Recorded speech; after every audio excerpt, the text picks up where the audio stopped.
দুই নম্বর লাভ ওয়া মাগফিরাতুন ওয়া মাগফিরাতুন ওয়া মাগফিরাতুন।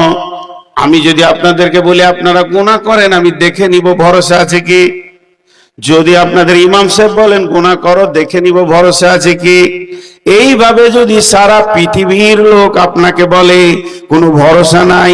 আর আল্লাহ যদি বলে বান্দা তোমার গুনাহ মাফের দায়িত্ব আমার, এটা ভরসা আছে। আমার রব বলছে যখন তোরা 5টা আমলকে ঠিক করে করবি, আমি তোর গুনাহকে মাফের ব্যাপারে দায়িত্ব নিলাম। ও মাগফিরাতু, আমি তোর গুনাহকে মাফ করে দিব। কি করে মাফ করবেন? গুনাহ তো গাদা করেছি, আল্লাহ মাফ করবেন। আপনার এই এলাকার এক লোক 5 ওয়াক্তের নামাজ পড়ে, হাজী সাহেব মানুষ, সময়ে সময়ে আল্লাহ রাস্তায় সময় লাগায়, মানুষ তাকে বাহবা বাহবা বাহবা দেয়, মাশাআল্লাহ লোকটা ইমানদার পরেশগার। হঠাৎ দেখা গেল তাহাজ্জুদের নামাজ পড়তে যাবে, কলতলায় এমন করে পড়েছে কোমরের হাড় ভেঙে গেছে। পৃথিবীর কোন ডাক্তার বলছে না যার জয়েন নেবে, কারণ বয়স ওর 80। বিছানায় পড়ে পড়ে খালি বলছে আল্লাহ আল্লাহ আল্লাহ। লোক এবার বলবে যেখানে সেখানে বসে বসে, কি বলবে? পাপ ছিল রে পাপ। বলবে কি বলবে না যে ওই লোকটা বদমাশ ছিল তাই আল্লাহ ওকে সাজা দিয়েছে? কিন্তু না, এই যে মোবাইলে আমি রাত 2টায় উঠবো, আমি অ্যালার্ম দিয়ে রেখেছি, তা আল্লাহ জানে আমি এই বান্দাকে কখন নিব আর কোন টাইমে ওকে ফেললে ওর হাড় ভাঙলে ওর গুনাহটি মাফ হবে। ওই কদিন বিছানায় ফেলে রেখে আল্লাহ ওর মাফ করে দেবেন। যেদিন মরবে হাসতে হাসতে জান্নাতে যাবে। তাহলে দ্বিতীয় প্রাইজটা কেমন দেখেন? প্রথম প্রাইজ সারা পৃথিবীর সবারই কাছে সম্মান বাড়িয়ে দিব, আর দ্বিতীয় প্রাইজ তোর গুনাহ মাফের দায়িত্ব আমি আল্লাহর। নাম্বার 3 ওয়ারিজকুন কারীম। মুমিন রে, আমি তোদেরকে সম্মানের রুজি খাওয়াবো। এইটা বুঝতে ভুল হচ্ছে। এই জমিতে কাফের যতটা ধান পায়, মুশরিক যতটা পায়, মুমিন অতটা পায়। এই জমিতে আল্লাহর দুশমনের জমিতে যতটা গম হয় আলু হয়, আল্লাহর ওলির জমিতে অতটা গম হয় আলু হয়।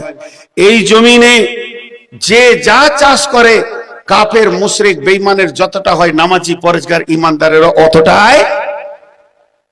এটা কাফের মাছ খেলে যে স্বাদ পায়, মাংস খেলে যে স্বাদ পায়, এটা ইমানদার নামাজি তাহাজ্জুদ পড়নেওয়ালাও ওই স্বাদ পাই। অথচ আল্লাহ বলছে আমি মুমিনকে সম্মানের রুজি খাওয়াবো। সেটা আবার কি? সেটা আবার কি? সবাইকে তো আল্লাহ সমান দিচ্ছে জমিনে। কাফেরদের যদি কম দিত, মুমিনদের যদি বেশি দিত, তাহলে বলা যেত যে হ্যাঁ আমি নামাজ পড়ে কি কাজ করেছি দেখ, আর তুই আল্লাহর বিরুদ্ধে গিয়ে কি কাজ করেছিস দেখ। কিন্তু আল্লাহ এখানে বলেছেন রিজকুন কারীম, সম্মানের রুজি খাওয়াবো। খালি একটা উদাহরণ দিব, মন দিয়ে শোনেন। এই গ্রামের এক দোকানদার মাথা ভাঙা গেছে কিংবা শীতলকুচি দোকানের মাল আনতে, মাল যখন ও কিনে বাড়ি আসছে তো দেখছে একটা বড় খাসিকে জবাই করছে। তোর লোভ হলো 2 কেজি মাংস কিনে নিয়ে বাড়ি আসলো। 2 কেজি খাসির মাংসের দাম কত? জি ভাই বলেন দাম কত? 1600 টাকা দাম। এবার বাড়িতে যখন ঢুকছে তো 11টা বাজছে। বিবি বলছে টিফিন করবেন? বলে না, তুই মাংসটা তাড়াতাড়ি রাঁধো, একবারে দুপুরে খাবো। ওর ইচ্ছা কি আজকে খাসির মাংস খাবো তো ওভারলোড করব। বিচারা ভাত খেলো না, গোসল টোসল করলো, মসজিদে জোহরের নামাজটা পড়ে এসে খানার দস্তরখানায় বসেছে। বিবি ভাত দিল, ডাল দিল, সবজি দিল, মাংসটা আনতে গেছে। হাঁড়িতে মাংসটা মানে গরম হয়ে আছে আঙ্গিনার মধ্যখানে, উঠোনের মধ্যখানে। আর ওইদিকে বিবি কলের ঘরে একটা বাটিকে সার্ফ দিয়ে চামচকে ধুতে গিয়েছে। এরই মাঝে একটা কুকুর এসে 2 পিস নিয়েছে। কুকুরে মুখ দিয়ে 2 পিস নিয়েছে। আর খাওয়া যাবে? আর খাওয়া গেল না। এই ডাল ভাত সবজি দিয়ে মাছ দিয়ে খেয়ে নিল। এর মনে কতটা রাগ থাকে। হায় রে তুই বুঝলি না রে, 1600 টাকার মাল হাঁড়ি শুধু ছুঁড়ে ফেলে দিলে রেগে। মাটির হাঁড়ি, যা নেব না, মাংস নেব না, হাঁড়ি নেব না। কিন্তু ওর মনে রাগ থেকে গেল। ঠিক আসরের সময় যখন দোকানটা খুলছে দেখছে ওই কুকুরটাই বসে আছে। যাকে দেখতে না পারি তার চলন বেঁকা, তার সঙ্গেই সদাই দেখা। দোকানটা খুলি যখন কুকুরটা দেখেছে, তো একটা ব্রিটানিয়া কোম্পানি 130 টাকা দামের ভালো রুটিকে বের করেছে। রুটিটা বের করে লিবেলটা যখন কাটছে, তখন পেছন থেকে দোকানদারের ছেলেটা এসে বলছে, আব্বা রুটি লিব। এবার বলেন ভেজালটা কি? রুটিটার দাম এক, রুটিটার স্বাদ এক, রুটিটার বেকারি এক, ফ্যাক্টরি এক, স্বাদ এক। অর্ধেক দিল কুকুরকে, অর্ধেক দিল বাচ্চাকে। বাচ্চাকে কেন দিল, কুকুরকে কেন দিল? দিলের নিয়তটা বলেন। বাচ্চাকে যখন দিচ্ছে বলছে, বাবা তুমি খাও, তুমি বড় হও, আমার জীবনের শ্রম তো তোমার জন্যই।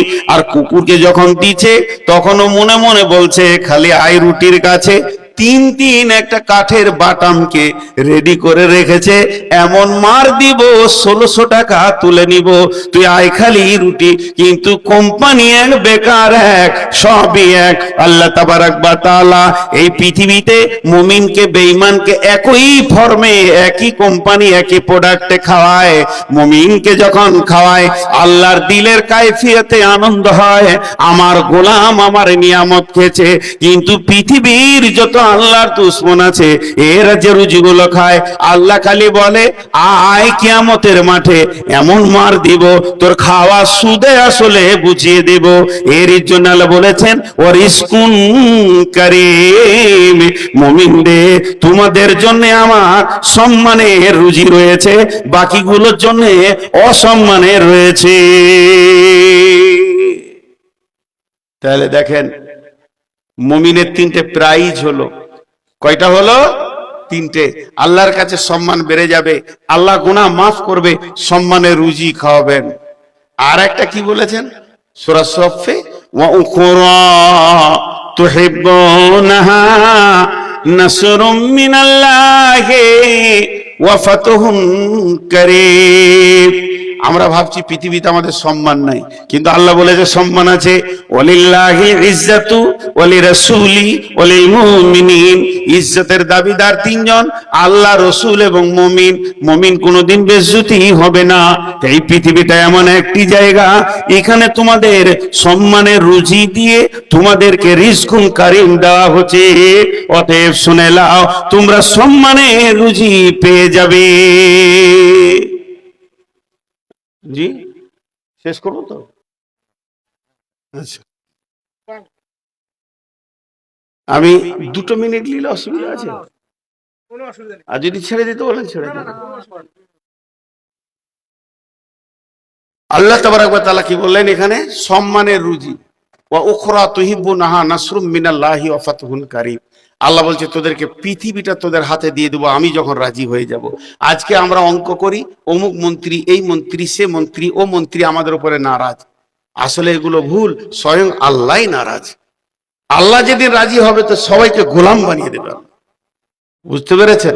আল্লাহই নারাজ। এটা মুমিন আল্লাহকে রাজি করবে। শেষকালে একটা হাদিস পড়েছি, 2 মিনিটে শেষ করে দিচ্ছি। আল্লাহ রসুল বলছেন, এই দুনিয়াটা হলো মুমিনের জন্য জেলখানা, কাফেরের জন্য হলো এটা কি? জান্নাত। মুমিনের জন্য জেলখানা, কাফেরের জন্য জান্নাত। তাহলে জেলখানায় কি কি আইন আছে? স্বাধীন পোশাক পরা যাবে না, স্বাধীন চলা যাবে না, ঘন্টা পড়লে থালা পাতো, খাওয়ার অভাব হবে না। আর যেদিন আপনার কাছে ছুটির খবর আসবে, সেদিন হাসতে হাসতে বাড়ি যাবে। তো আমরা জেলখানায় আছি, স্বাধীন চলা যাবে না, সুন্নতের পোশাক পরতে হবে, আল্লাহর আইনে চলতে হবে, রুজির অভাব হবে না। যেদিন আজরাইল আসবে, হাসতে হাসতে আমাদের জান্নাতে আমরা চলে যাব। যাই হোক, আজকে মুমিন সম্পর্কে আপনাদের সামনে কিছু বললাম। আল্লাহ তাবারাক ওয়া তাআলা আমাকে আপনাকে শোনা বলার থেকে বেশি করে আমল করার তৌফিক দান করুন। মুরব্বি পেছনে বসে আছে, বেয়াদবি হয়ে গেলে মাফ করবেন। আল্লাহ তাবারাক ওয়া তাআলা আপনাকে আমাকে শোনা বলার থেকে বেশি করে আমল করার তৌফিক দান করুন। আসসালামু আলাইকুম।